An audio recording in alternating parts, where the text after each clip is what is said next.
You were born in 1895 in Chicago, Illinois. Not the Chicago of jazz and lights, the one where the rats are bigger than cats and the smell of the Stockyards has soaked into every floorboard of your house. You're a second-generation Irishman, which means you're almost a nobody.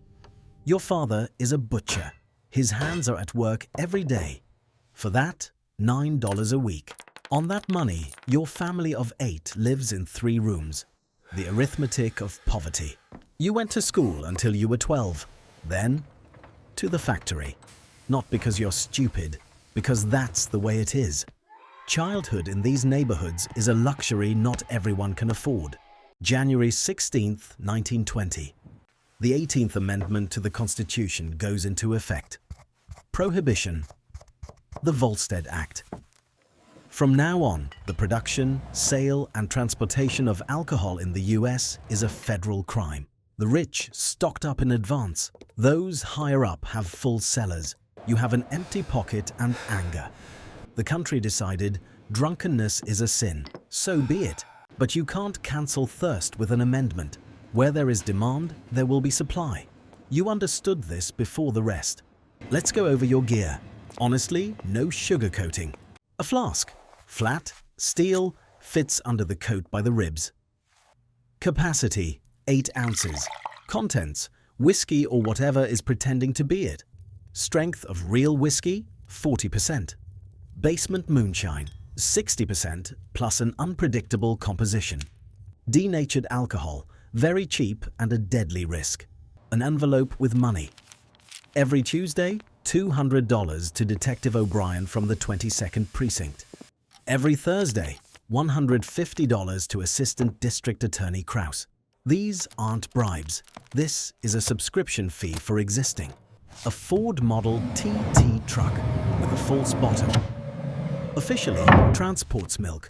Unofficially, transports anything that can get you 5 years in prison. Engine 20 horsepower. Speed, 45 miles per hour. Enough to get away from a man on foot. Not enough to get away from serious people. A notebook, addresses, names, amounts. If it falls into the hands of the bureau, you're done. Therefore, a cipher. Milk, whiskey, flour, gin. A good man. Someone you pay. A bad man. Someone who wants to kill you. Chicago is divided, like a pie. But nobody asked your opinion. Every neighborhood is someone's territory. You are a small wholesaler. You buy from suppliers through Detroit. You sell to bars, restaurants, private clubs, different weight classes. The speakeasy, an underground joint. Speakeasy, an underground bar. They speak softly here, not out of politeness, but so that the cops on the street won't hear. You get in only with a password. The door, metal with a peephole. Outside, a bleak tobacco shop or a laundry. Inside, roaring jazz, dancing, and whiskey for $2 a glass. Before Prohibition, 15,000 legal bars in New York. During Prohibition, 30,000 illegal speakeasies. The law doubled the market. Remember the rule, never hold 2 meetings in the same place in a row. Never take the same route twice. Never trust a man who has nothing to lose.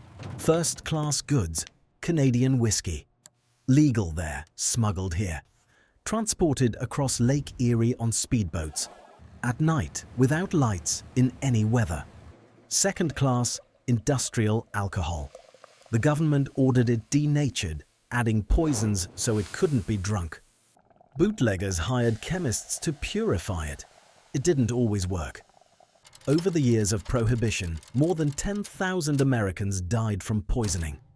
Real whiskey, expensive, safe. Homemade moonshine, cheap, unpredictable. Denatured alcohol, very cheap, a deadly risk. You chose the first option, only the real stuff. Reputation is also a commodity. Your clients know your whiskey doesn't make you go blind. It's the best advertising in a world where advertising doesn't exist. 1923. You get pinched, not because the police are smart, because a competitor paid the right person.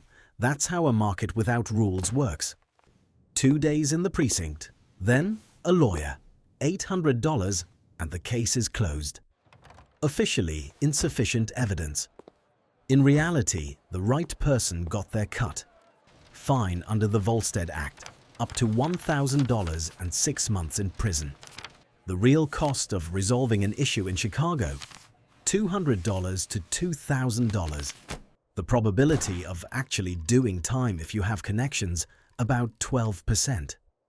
You came out angrier and smarter. No more unnecessary people in the business. Fewer warehouses. The goods shouldn't just sit there. The goods must be sold. The Roaring Twenties. The country is getting richer. The stock market is rising. Everyone wants to have a good time. And having a good time without whiskey is just passing the time. You've moved up. You don't haul crates yourself anymore. You have 3 assistants, 2 trucks, and a bank account under a fake name. An apartment in a decent neighborhood. A wife in a fur coat. For the first time in your life, you're eating in a restaurant with tablecloths. Your suit costs $40. A factory worker's salary is $22 a week. You remember that. You haven't forgotten where you came from, but you don't plan on going back there. Business is people. You know the owner of every bar on your route by name. You know his wife's name, how many kids he has. For Christmas, a grocery basket. Not because you're kind, because loyalty is cheaper than losing a client. February 1929. On the north side, something went wrong. Details are whispered. In a garage on Clark Street, several men didn't come home. Even by Chicago standards, it's too much. New people appeared in town, federal agents, young, teetotalers, and, unbelievably, unbribable. 9 men, hand-picked. Not a single one takes a cut. This is a new level of trouble. Agent team, 9 men, 40 raids, damage to major breweries, $1 million. The big bosses still made tens of millions a year. You move your stash, change warehouses. 3 weeks with almost no movement. The money is melting. So are your nerves. At home, you're just Michael, a restaurant equipment salesman. You have business cards, even a small, neat office on Randolph Street. Real clients, real invoices. Everything is clean. Your wife doesn't know everything. She knows enough not to ask too many questions.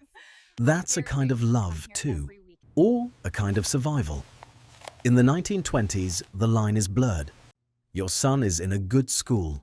Your daughter is taking piano lessons. You pay for this with what others call a sin. You call it work. October 1929. The stock market crash, the Great Depression. The country remembered it had more important problems than booze. Unemployment, 25%. Breadlines, sales didn't drop. Quite the opposite. People drink more when things are bad, but they pay less and slower. Debts are growing. Nerves? 2. December 5th, 1933.